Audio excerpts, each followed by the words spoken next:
नमस्कार जय Jagannath mama's kitchen को आपण मानक स्वागत। फ्रेंड्स मु आज नहीं बसंत पंचमी बा सरस्वती पूजा स्पेशल बसंत काकरा। यही भोग ओडिशा रे किछि लोक जानिथिबे किछि लोक भी जानि नथिबे। एही भोगटी आमर श्रीमंदिर रे सरस्वती पूजा बा बसंत पंचमी रे प्रस्तुत करा हैथाय। एही भोग आमर माँ सरस्वती अति प्रिय होइथाय। श्रीमंदिर रे सबु पर्वपर्वाणी रे किछि ना किछि स्पेशल भोग होइथाय। बसंत पंचमी रे एही बसंत काकरा स्पेशल भोग होइथाय जहाँकि माँ अति प्रिय होइथाय। माँ पाखरे एही भोग खास करी लागिथाय। एही भोग विषय रे गुरुजनक मानक पाखरु किछि मु सुनिछि आ रील्स माध्यम रे मु किछि देखिछि। से हिसाब रे मु भोग प्रस्तुत करूछि। जदि भोग प्रस्तुत करिबारे किछि भूल त्रुटि रहि जाय मते क्षमा करिवे। भोग प्रस्तुति करबा प्रोसेस रे जदि किछि भूल त्रुटि रही थाए आपण कमेंट रे मध्य जणाई परिबे। आसंतु प्रस्तुत करबा बसंत पंचमी बा सरस्वती पूजा स्पेशल बसंत काकरा। प्रथमे आमे दुईटी मसला प्रस्तुत करनबा। प्रथमे गोटे चामच पान मधुरी नबा। पान मधुरी नै सारिबा परे सेथिरे आमे 4टी अळेच नबा। एठी ध्यान देबे बड़ अळेच नेबे केबे भी छोट अळेच नेबेनी, कारण छोट अळेच श्रीमंदिर रे व्यवहार करा जाय नाही। भोग प्रस्तुति हेबारे व्यवहार करा जाय नाही। बड़ अळेच नेबे। बड़ अळेच को मु एठी छडेकी तार मंजी गुडाक नै जायछि। जदि आपण ग्राइंडिंग जार रे ग्राइंडिंग करूछंती तले आपण सही परी ग्राइंडिंग करि देबे। हमें मसला को छेची नबा। दरदरा करी छेचिबा, बेसी प्लेन करबा नाही। मसलाटी दरदरा हे छेचिबा। दरदरा हे छेचिले पिठारे पकेले भलो स्वाद लागिबो, तन करी दरदरा करी छेचिबा। देखंतु एठी हमर मसला छेचिबा हे जायछि। एही परी दरदरा करी करिवे। हमर प्रथम मसलाटी छेचिबा हे गला। वर्तमान आ गोटे मसला छेचिबा। आ गोटे मसला पाई मु एठी 10-12टी गोलमरिच नेछि, 7-8टी लवंग नै जायछि, नै भलो भाबरे छेचि देछि। देखंतु एठी हमर सेकेंड मसलाटी भलो भाबरे छेचिबा हे जायछि। वर्तमान आमे चीनी पाउडर रे मिसे नबा, जहा कि मु आगरु चीनी पाउडर करि रखिथिली। चीनी पाउडर रे एहाको मिसे सारिबा परे सेथिरे 2 पिंच हेबो खाइबा कर्पूर मिसे नबा।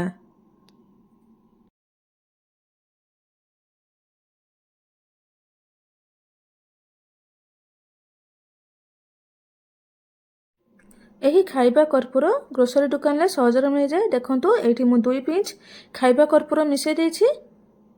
एही मिश्रण को मुट्टो मूल बोली कुहा जाए, जहा कि श्रीमंदिर रे सब प्रसाद रे पड़ी थाए। आमे जतले प्रसाद खाइ थाउ देखिबे सेथिरे चीनी गुंड परि लागि थाए। सेही जिंसटी एही मुट्टो मूल बा एही जिंस को पकाई जाय थाए। वर्तमान गैस रे गोटे कढ़ाई बसनबा। कढ़ाई बसी हाफ कप रु अधिक गुड़ नै जिबा। गोटे कप अटा रे बसंत काकरा प्रस्तुत करिबा, तेनु मु एठी हाफ कप रु टिके अधिक गुड़ नेछि। जदि आपण 200 ग्राम रो अटा रे बसंत काकरा प्रस्तुत करछंती ताहेले 150 ग्राम गुड़ नेबे। गोटे कप अटा पाई मु एठी 1.5 कप पानी नै जायछि। वर्तमान एथिरे प्रस्तुत करी रखिथिबा प्रथम मसला को पके देबा, जहा कि अळेच आउ पान मधुरी रे प्रस्तुत करिथिलु। मसला पके सारिबा परे सेथिरे हाफ चम्मच घियो दे देबा।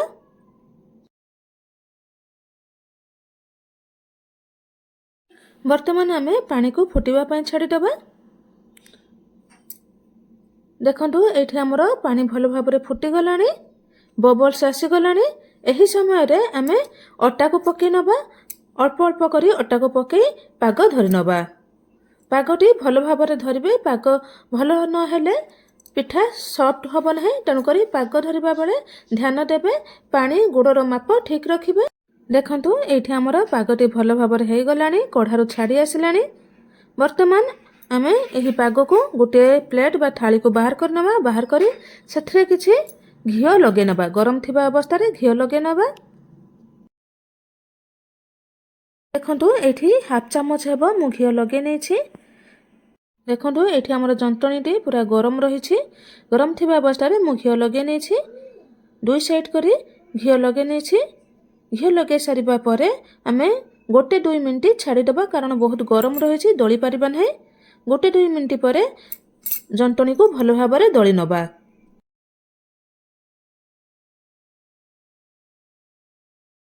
देखंतु दली सारिबा परे एठी हमर अटा चकटा बा डो परी हो जाइछि।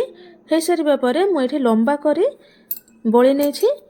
जंतणी को बळी सारिबा परे मु छोट छोट पीस करी छिड़ी नेछि।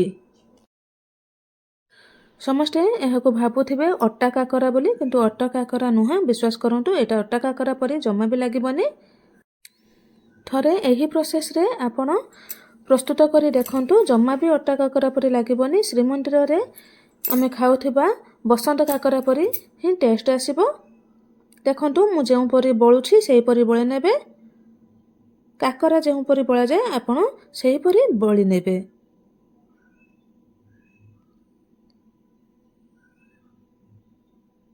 प्रथमे पिठा को राउंड कर नेबे बा जंतणी को राउंड कर नेबे। राउंड कर चापी नेबे। चापी ने मझिरे टिके मोटा रहुथो आपण टिप सहाय्य रे ताको भलो भाबरे ब्लेंड कर नेबे।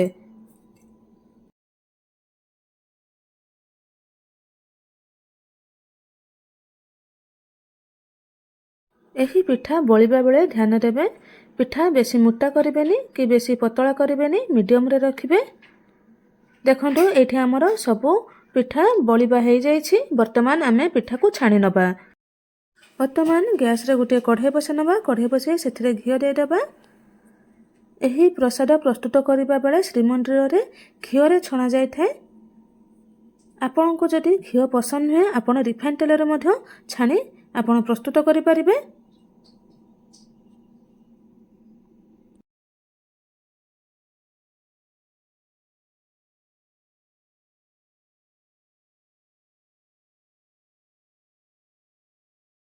देखंतु एठी हमर घियो गरम हे गलानी। एही पिठा छाणीबा बेले ध्यान देबे आपण गैस को लो टू मीडियम रे रखिबे। देखंतु एठी मु 4टी पिठा दे देछि।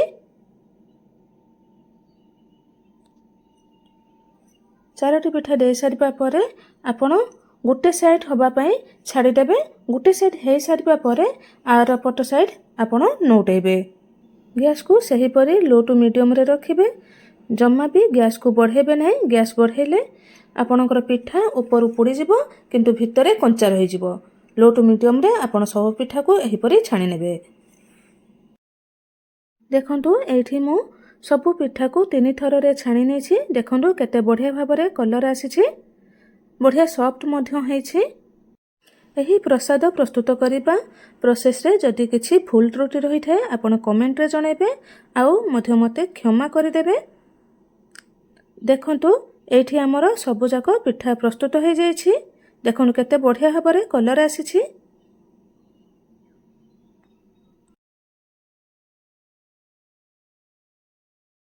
वर्तमान प्रसाद रे प्रस्तुत करी रखिदिबा मुक्तमूल बा मुटमूल को पके नबा।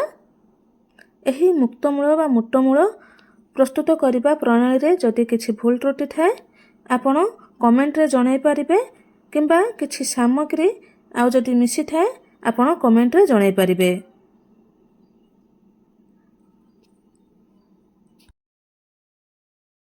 एही बसंत पंचमी बा सरस्वती पूजा रे बसंत काकरा प्रस्तुत करंतु।